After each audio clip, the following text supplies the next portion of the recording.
Hello everyone and welcome back to my YouTube channel. So today I'll be talking about 10 most common mistakes that you should avoid in your semester exams. So without wasting time, let's get started. So the first mistake is not starting early. Not starting early. ये mistake मैंने बहुत सारे लोगों को करते हुए देखा है खुद से एंड जो भी इसके साइड इफ़ेक्ट्स हैं मैं आपको बताती हूँ क्या है। जब आप अर्ली में स्टार्ट नहीं करते हो और एग्ज़ाम के 10 दिन पहले या 5 दिन पहले आप जागते हो अचानक से कि मेरे तो एग्ज़ाम्स हैं, मुझे पढ़ना भी है, उससे आपको स्ट्रेस मिलता है एंड स्ट्रेस में आप ज़्यादा चीज़ों को याद नहीं कर पाते हो, मेमोराइज नहीं कर पाते हो। इसके लिए आपको क्या करना है, आपको अर्ली स्टार्ट करना है। जैसे ही आपका सेमेस्टर स्टार्ट होता है, जैसे आपका सेमेस्टर आप स्टार्ट होता है एंड आपकी एक बार क्लासेस अगर रेगुलर हो जाए, मेक श्योर कि आप क्लास रेगुलरली जाओ। रेगुलर अगर नहीं भी जा पाते हो तो क्लास नोट्स ले लो, क्लास नोट्स लो एंड उनको रेगुलरली पढ़ना स्टार्ट करो। जिस दिन जो चीज़ करवाई है एटलीस्ट ट्राई करो कि उसी दिन उसका एक ओवरव्यू ले लो, ताकि आपके माइंड को पता चले कि आज ये चीज़ें हुई हैं एंड इस तरीके से आपको करना है आगे। इससे दो चीज़ें होती है। इससे आप क्लास में पहला तो अप टू डेट रहते हो क्योंकि आपको ये पता होता है कि हाँ टॉपिक कौन सा चल रहा है। सेकेंडली आप अपने आप को पैसिवली प्रिपेयर कर देते हो कि हाँ एग्ज़ाम आया तो ऐसे ऐसे टॉपिक्स आते हैं, चलता है। सेकेंड थिंग जो कि आपके पास आती है that is lack of planning. आज प्लानिंग के बिना कुछ भी अगर करोगे तो सक्सेस नहीं मिलती है जितनी मिलनी चाहिए।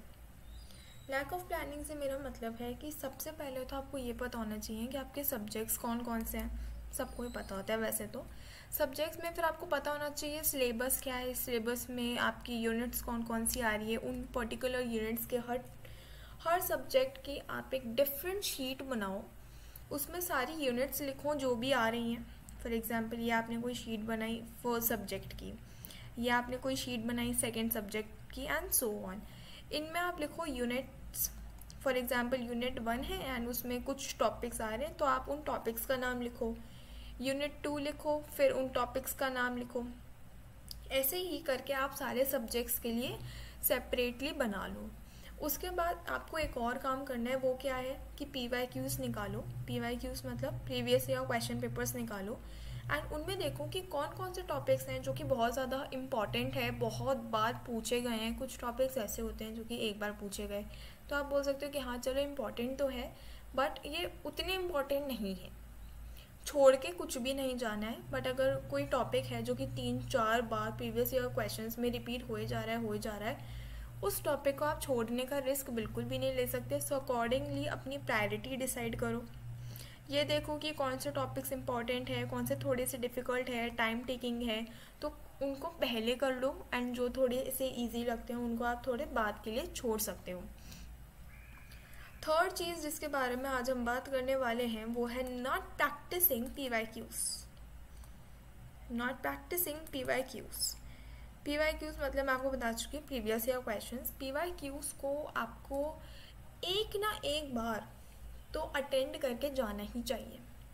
प्रीवियस ईयर क्वेश्चन पेपर उठाओ एंड उससे क्या होता है कि आपको 3 चीज़ों के बारे में आइडिया लगता है। सबसे पहला तो कि कौन कौन से टॉपिक्स आपके इम्पॉर्टेंट हैं, इम्पॉर्टेंट टॉपिक्स के बारे में आपको पता चल जाता है। सेकेंड चीज़ आपको पता चल जाती है कि कौन से टॉपिक्स को मर्ज करके क्वेश्चन बनाया जा सकता है, तो आप उन टॉपिक्स को उस हिसाब से प्रिपेयर करोगे। थर्ड चीज़ जो आपको पता चलती है वो है कि एक टॉपिक मैक्स टू मैक्स कितने मार्क्स का आ सकता है।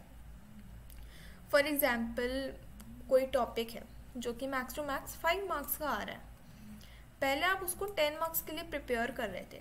अब एक बात बताओ, समझदारी किस में है, 5 मार्क्स वाला प्रिपेयर करने में या फिर 10 नंबर वाला प्रिपेयर करने में। ऑब्वियसली अगर आप 5 मार्क्स के लिए कोई टॉपिक प्रिपेयर कर सकते हो तो आप 5 मार्क्स वाला करना चाहिए। उसमें आपको कम टाइम लगेगा, आपकी कम एनर्जी भी लगेगी।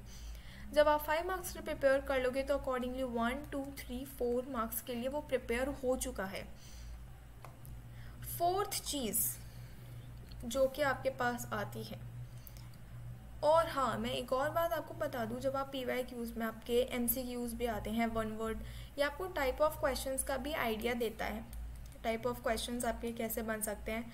एंड कभी कभार क्या होता है ना कि जो आपके कॉलेज के मिड टर्म एग्ज़ाम्स होते हैं उसमें PYQs उठ कर आ जाते हैं, 1 मार्क जो होते हैं ना, मोस्ट कॉमनली मैंने तो ये खुद ने देखा है कि PYQs उठ के आ जाते हैं एंड आपको पता भी नहीं चलता यार ये कहाँ से आ गया। फिर जब आप लास्ट में बैठते हो प्रैक्टिस करने तो आपको पता चलता है अच्छा ये यहाँ से आया है। And one more important thing, PYQs को कभी भी एंड में प्रैक्टिस मत करना। एंड में मतलब एग्ज़ाम के एक दिन पहले ही प्रैक्टिस नहीं होते हैं। जब जैसे आप कोई भी, फॉर एग्जांपल आप पढ़ने बैठे हो, उस पर्टिकुलर सब्जेक्ट के PYQs अपने साथ लेके बैठो, वो टॉपिक जो आप पढ़ रहे हो उसको ढूंढो कि क्या ये टॉपिक इसमें है, अगर है तो किस टाइप के क्वेश्चन आते हैं, अपने टॉपिक को उसी क्वेश्चन के हिसाब से प्रिपेयर करना है। ओके, फोर्थ चीज़ जो आपके पास आती है that is not managing time effectively. Not managing time effectively during exams. इसमें आप क्या करते हो ना कि जैसे ही आपको पेपर मिला, पेपर लिखते ही आप लिखना स्टार्ट कर देते हो। ये नहीं करना होता है। सबसे पहली चीज़ जो आपको करना चाहिए वो है ओवरव्यू। पूरे पेपर को देखा करो, 5 मिनट लगा के क्वेश्चन को रीड करा करो। ये नहीं करना है कि क्वेश्चन हम बस सोचने लग गए कि इसमें ऐसे लिखेंगे, इसमें ऐसे लिखेंगे। क्वेश्चन को एक बार जनरल रीडिंग देनी है। क्या देनी है आपको? एक जनरल रीडिंग देनी है ताकि आपके ब्रेन को आइडिया लगे कि अच्छा इस टाइप के क्वेश्चंस आए हैं एंड इस तरीके से मुझे आंसर मैं कर सकता हूँ। इससे आपको एक और चीज़ पता चलती है, वो क्या पता चलती है कि किस क्वेश्चन में कितना टाइम लगने वाला है, किस क्वेश्चन में आपको कितना टाइम लगने वाला है, उसी हिसाब से आप अपने क्वेश्चंस आंसर्स को लिखते हैं। फोर्थ चीज़, फिफ्थ चीज़ जो आती है that is ignoring class notes. बच्चे क्लास में जाते ही नहीं है, उन्हें लगता है क्लास में तो कुछ पढ़ाते ही नहीं है, क्लास नोट्स को वो इग्नोर कर देते हैं। लेकिन ऐसा बिल्कुल भी आपको नहीं करना चाहिए। अगर आप की कोई मजबूरी, अगर आप क्लास में नहीं जा पा रहे हो तो मेक श्योर कि आप उस टाइम पे कुछ ना कुछ प्रोडक्टिव कर रहे हो। अगर आप क्लास छोड़ दी आपने एंड आप बाहर जाके बंक मार रहे हो, पार्टी कर रहे हो, तो इससे आपके 2 नुकसान होते हैं। फर्स्ट, आपके नोट्स तो गए ही गए। जो इन्फॉर्मेशन आप ले सकते थे, इन्फॉर्मेशन आप कभी भी किसी बैचमेट से नहीं ले सकते हो। कोई नोट्स आपको वो इन्फॉर्मेशन नहीं प्रोवाइड कर सकते, क्योंकि हर एक स्टूडेंट अपने तरीके से लिखता है। उसे जो चीज़ें लगती है कि अच्छा ये तो मुझे पहले से पता है, ये मुझे लिखने की क्या ज़रूरत है, तो वो उसे इंक्लूड करता ही नहीं है। हो सकता है वो चीज़ें आपके लिए इतनी कॉमन नहीं हो सकता है वो चीज़ आपको नहीं आती हो। सो मेक श्योर कि आप खुद के नोट्स बनाओ। यहाँ से कॉन्सेप्ट आता है सेल्फ नोट्स का। अगर आप किसी और के नोट्स ले भी रहे हो तो उन नोट्स से भी आपको अपने नोट्स एक्सट्रैक्ट करके बनाने हैं। खुद के नोट्स किस किस तरीके से बन सकते हैं? सबसे पहले तो उनमें अपने क्लास नोट्स को इंक्लूड करो। सेकेंडली, टेक्स्ट बुक में से जो भी आपको थोड़ा सा इंपॉर्टेंट मैटर लगता है वो करो। निमोनिक्स को इंक्लूड करो। और क्या कर सकते हो? फ्लैश कार्ड्स बना सकते हो। ये सब क्या करते हैं ना, आपको लर्न करने में ईजियर रहते हैं। सिक्स्थ थिंग जो कि आपके पास आती है that is mugging up information, या फिर क्रैमिंग भी आप बोल सकते हो इसको। मैंने सोचा है कि ईजियर वर्ड हम यूज़ करते हैं। क्रैमिंग भी आप इसको बोल सकते हो। इसका मतलब क्या है कि कोई टॉपिक है जो कि आपने 2-3 महीनों से पढ़ा ही नहीं है, एग्ज़ाम आ गए, एग्ज़ाम के ड्यूरिंग अचानक उस टॉपिक को खोल रहे हो और सोच रहे हो कि सुपरफिशियली लर्न करके चला जाता हूँ, कुछ भी आएगा तो थोड़ा बहुत मैं लिख दूँगा। ऐसा नहीं होता है। आप उस टॉपिक को सुपरफिशियली याद नहीं कर पाओगे। सुपरफिशियली आप लर्न करने की कोशिश तो करोगे, बिल्कुल करोगे। आपको लगेगा यार अगर ये कीवर्ड पकड़ लिया मैंने, अब इससे जो भी आएगा मैं लिख दूँगा। इससे क्या होता है ना कि जो आपने पहले से पढ़ा हुआ है ना, तो वो आप भूलने लगते हो, आपको उसमें डाउट आने लग जाता है क्या वो जो मैंने पहले पढ़ा है क्या वो सही है। सुपरफिशियली लर्न करना मतलब रटना, मगिंग अप कर रहे हो आप। फॉर एग्जाम्पल, आपका 20 मार्क्स का पेपर है। कितने मार्क्स का पेपर है आपका? 20 मार्क्स का पेपर है। 16 मार्क्स का आपने अच्छे से प्रिपेयर कर रखा है, 4 नंबर का वो एक टॉपिक है जो कि आपने पढ़ा ही नहीं है। अब आप 16 मार्क्स को तो भूल गए, 4 नंबर पे आप इतना फोकस कर रहे हो कि आप उसको बस ऊपर ऊपर से पढ़े जा रहे हो, रट रहे हो, क्योंकि आपके दोस्तों ने बोल दिया कि यार देखिए टॉपिक तो आएगा, इसको अच्छे से पढ़ ले। तो आप उस मतलब 15-20 मिनट बाद आपका पेपर है एंड आप 15-20 मिनट पहले उस टॉपिक को बस पढ़ रहे हो। तो इससे आपने जो पहले 16 नंबर का पढ़ा है ना, उसमें आपको डाउट आने लग जाता है, यार वो जो पढ़ा था वो ऐसा था क्या, क्योंकि अब आप दोनों को मिक्स कर देते हो। दोनों को क्या कर देते हो आप, मिक्स कर देते हो। ये दोनों मिक्स हो गए, मिक्सचर। अब आप कुछ भी मतलब अपने मन से ही लिख देते हो जो लिख कर आते हो, एंड जो जैसा फिर आपको रिजल्ट चाहिए होता है वैसा नहीं आता है। 7th पॉइंट जो आता है that is not asking questions. Not asking questions से मेरा मतलब क्या है कि जो डाउट आपको जिस वक्त आया, कोशिश करो कि उसी वक्त वो डाउट क्या हो जाए, क्लियर हो जाए। Now I know that there are some students who are shy enough to ask the doubt and I was one of them and I can totally relate। तो मैं क्या करती थी ना कि जब क्लास ओवर हो जाती थी ना, क्लास ओवर हुई, टीचर क्लास से जैसे ही बाहर जाते थे ना, मैं बाहर जाकर उनसे डाउट पूछती थी एंड वो उसी समय में क्लियर कर लेती थी।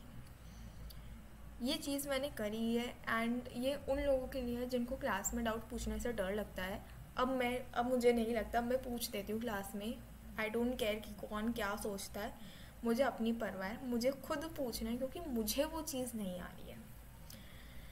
एंड पता है जब आप सोचते हो ना यार मुझे तो नहीं आ रहा, मेरे दोस्त को आ सकता है तो मैं उससे पूछ लूँगा, टीचर से अभी क्यों पूछना। तो आपका दोस्त आपको एक ही जवाब देगा, वो ये जवाब है यार मुझे भी समझ नहीं आया, एंड यहाँ पे आप लटक जाते हो। अब आपको समझ नहीं आता कि आप टीचर से भी कैसे पूछो, और दोस्त ने तो पहले हाथ खड़े कर दिए कि यार देख मुझे तो आता नहीं है। सो आपको ऐसा नहीं करना है, टीचर से जाके डाउट पूछ लिया करो, क्योंकि टीचर आपको कभी मना नहीं करते। इनसे इनफैक्ट आपकी वैल्यू बढ़ती है। टीचर को पता चलता है कि हाँ भाई मेरा जो स्टूडेंट है ना वो एक्टिव है क्लास में, तभी उसको डाउट आ रहा है एंड तभी वो पूछ रहा है। क्योंकि आपको डाउट सिर्फ 2 ही कंडीशंस में नहीं आते, या तो आपको सब कुछ आता है, यू नो एवरीथिंग, या फिर आपने कुछ पढ़ा ही नहीं है। आपने कुछ पढ़ा ही नहीं है तो आपको डाउट कैसे आएगा, और आपको सब कुछ आता है तो भी आपको डाउट नहीं आएगा। ये तो भाई रेयर केस है और ये तो डेली केस है। तो आपको क्या करना है, टीचर को दिखाना है that yes you are interested to ask the questions. Teacher से जितने ज़्यादा क्वेश्चंस पूछोगे, टीचर उतनी ही अच्छी तैयारी कर आएगा एंड वो आपको उतनी ही अच्छी तरीके से नॉलेज प्रोवाइड कर पाएगा। 8th चीज़ जिसके बारे में मैं बात करना चाहती हूँ that is neglecting practice test. Neglecting practice test, यहाँ पे मेरा प्रैक्टिस टेस्ट से मतलब है जो कि आपके यूनिवर्सिटी में, कॉलेजेस में मिड टर्म एग्ज़ाम्स होते हैं। वो बच्चे क्या सोचते हैं, यार छोड़ो यार मिड टर्म्स ही तो हैं, they are not very important, so हम तो एंड टर्म ही देंगे सीधा। तो ऐसा आपको नहीं करना है, क्योंकि मिड टर्म देने से आप क्या करते हो ना, अपना टाइम मैनेजमेंट कर रहे होते हो। आपको पता चल जाता है कि आपको अपना टाइम किस तरीके से मैनेज करना है, किस तरीके से आपको आंसर्स लिखने हैं, how to present your answers. मैं हमेशा बोलती हूँ कि knowledge is not important until and unless you don't know how to present it before someone। जब तक आपको यही नहीं आता कि यार अब आपके पास इन्फॉर्मेशन, आपके पास बहुत सारी इन्फॉर्मेशन है, लेकिन सामने वाले को कैसे पता चलेगा कि आपको इतना सारा पता है। जब तक आप बताओगे नहीं उसे पता कैसे चलेगा। सो आपको अपनी इन्फॉर्मेशन को प्रेजेंट करना आना चाहिए। It could be in the form of flow charts हो सकता है, पैराग्राफ्स हो सकता है। मैं एक वीडियो इस पर भी बनाऊंगी कि आपको अपने एग्ज़ाम में लिखना कैसे चाहिए, तो आप वो वीडियो भी देखना। पैराग्राफ्स वैसे एक अच्छा वे नहीं होता है लिखने का, पॉइंट्स में भी आप लिख सकते हो। डायग्राम्स के थ्रू जितना एक्सप्लेन हो सकता है उतना आप करा करो। प्रेजेंट योर आंसर्स आपको पता चल जाता है, टाइम मैनेजमेंट आपको पता चलता है। थर्ड चीज़ जो आपको पता चल रही होती है दैट इज़, इसी से लिखते हैं, आपकी रिकॉल कैपेसिटी कितनी है। एग्ज़ाम में बैठकर आप कितना ज़्यादा रिकॉल कर पा रहे हो, ये भी बहुत ज़्यादा इम्पॉर्टेंट होता है। हो सकता है आपने कुछ 6-7 पेजेस याद करी हो एंड अगर आप उसमें से 5 to 6 पेजेस रिकॉल कर पा रहे हो, इट मीन्स कि आपको थोड़े से और रिविजन की ज़रूरत थी एंड आप कर लेते। बट आउट ऑफ 6 भी 5 रिकॉल कर पा रहे हो, सो वो बुरा नहीं है, अच्छा ही है, बट आप उसको और अच्छा कर सकते हो। 9th पॉइंट जो कि आता है दैट इज़ रेगुलर रिविजन्स। अगर आपने किसी चीज़ को आज पढ़ा और फिर सोचा ये तो मुझे बिल्कुल अपने एग्ज़ाम के एंड टाइम तक याद रहेगी, तो आप गलत हो। आप वो चीज़ें भूलते चले जाओगे एंड आपका ब्रेन आपको यही बोलता रहेगा, अरे यार तूने पढ़ लिया, पढ़ने की ज़रूरत नहीं है। तो ऐसा नहीं करना है। फॉर एग्ज़ाम्पल आपने कोई चीज़ फर्स्ट डे रिवाइज़ करी है, अगर आप उसको थर्ड डे वापस से रिवाइज़ करोगे, 3 दिन तक क्या वो हमारे ब्रेन में रहती है कि ये इन्फॉर्मेशन आपने फीड करी है, अभी है आपके दिमाग। अगर आप उसको थर्ड डे वापस से पढ़ लेते हो तो वो 7वें दिन तक चली जाती है। 7वें दिन अगर आपने वापस पढ़ लिया तो वो 10th डे पे चली जाती है। इस हायरार्की को फॉलो करते हुए अगर आप अपनी चीज़ों को जो भी है उनको अगर आप रिवाइज करते रहते हो तो आपकी लॉन्ग टर्म रिटेंशन पावर बन जाती है। लॉन्ग टर्म के लिए आपको वो चीज़ें क्या हो जाती है, मेमोराइज हो जाती है। एंड रेगुलर रिवीजन आपको एग्ज़ाम में काफ़ी ज़्यादा हेल्पफुल होते हैं। And last but not the least, stay healthy. मैंने बहुत सारे लोगों को देखा है कि एग्ज़ाम के एक दिन पहले तो सुबह के 5-5, 4-4 बजे तक पढ़ते हैं, बोलते हैं कि हम तो 1 या 2 घंटे सोकर आए हैं एंड हमने एग्ज़ाम भी दे दिया, हमारा अच्छा हुआ। ऐसा नहीं करना है। अपनी स्लीप को सैक्रिफाइस मत करो। स्लीप को सैक्रिफाइस नहीं करना है। कम से कम 6 से 7 घंटों की नींद लेनी चाहिए। एग्ज़ाम के टाइम पे कोशिश करो कि एटलीस्ट आप बैलेंस डाइट को फॉलो कर रहे हो। बैलेंस डाइट में क्या क्या आता है आपको पता है। थर्ड चीज़ जो आती है वो आता है पावर नैप्स ले सकते हो if you feel very tired in between the study sessions. बहुत ज़्यादा लॉन्ग आवर्स तक नहीं बैठकर पढ़ना है। लॉन्ग आवर्स स्टडी के बेनिफिशियल नहीं होते हैं। इसमें आप क्या लिख सकते हो कि आप शॉर्ट ब्रेक्स ले लो which could be of 5 to 10 minutes. 5 to 10 minutes के लिए फ़ोन नहीं देखना है, ना ही आपको सोना है। You can take a small nap, जो कि मैंने आपको पावर नैप बोला, आप वो ले सकते हो, या फिर बाहर घूम कर आ जाओ, या फिर किसी से बात कर लो, कॉल कर लो, जो कि आपको मोटिवेट करे, अपलिफ्ट करे, जो कि बिल्कुल ही डीमोटिवेट कर दो, बात नहीं करनी है उनसे। So that's all for today. And एक और चीज़ जो कि आप इसमें इंक्लूड कर सकते हो दैट इज़ मेडिटेशन। मेडिटेशन करने से आपका फोकस बढ़ता है, जो कि एग्ज़ाम में काफ़ी ज़्यादा इम्पॉर्टेंट है। So for that's all for today and for more such informative videos, please subscribe to my channel if you are new to my channel and hit the bell icon. If you really think that this video was worth your time, please like the channel and like the video and share with your friends. And thanks for watching. Stay happy, stay safe, and thank you so much.